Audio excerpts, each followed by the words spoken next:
This is the GRADE approach.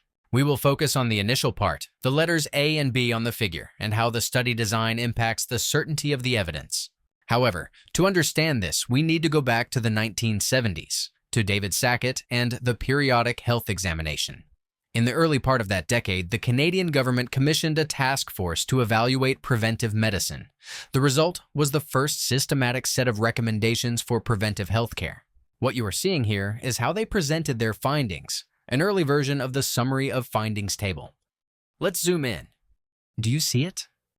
That's right. They reported the quality of the evidence. They came up with a system where randomized trials provide high-quality evidence and non-randomized trials low quality. This is the birthplace of the levels of evidence. However, as clinical epidemiology advanced, it became clear that randomized trials did not always guarantee high-certainty evidence, and that well-conducted non-randomized studies could sometimes provide moderate or even high certainty. This is why the GRADE approach to rate the certainty of evidence was developed, to address this limitation. If you look at its structure, you can see that the first part of the GRADE approach is rooted in the levels of evidence, while the second part incorporates later developments. However, the link between study design and the certainty of the evidence is more complex than the figure suggests. You see, randomization protects against confounding and selection bias, increasing the potential certainty of the evidence. However, trials are often conducted in highly selected populations, which raises concerns about indirectness.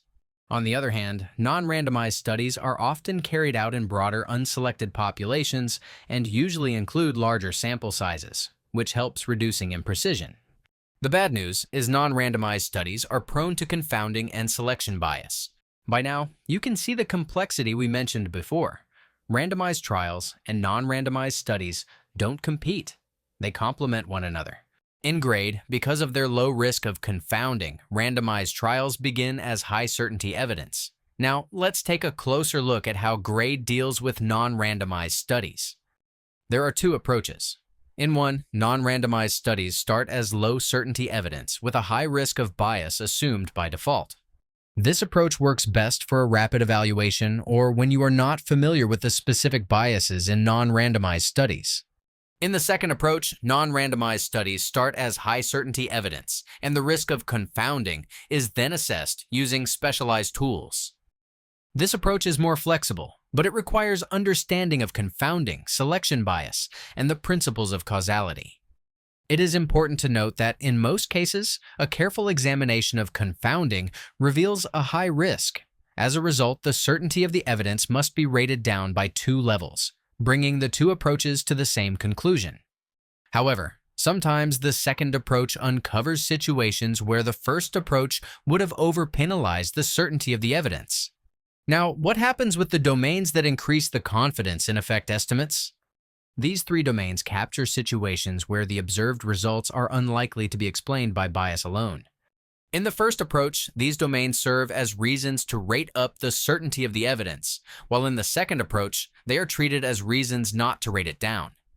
In the first approach, these domains represent the only situations in which non-randomized studies can provide moderate or high certainty evidence. In the second approach, they remain important, but are considered alongside the assessment of confounding and selection bias. So, there you have it. The long and rich history of study design and its connection to the certainty of evidence. We hope you find this great insight useful. Thanks for watching.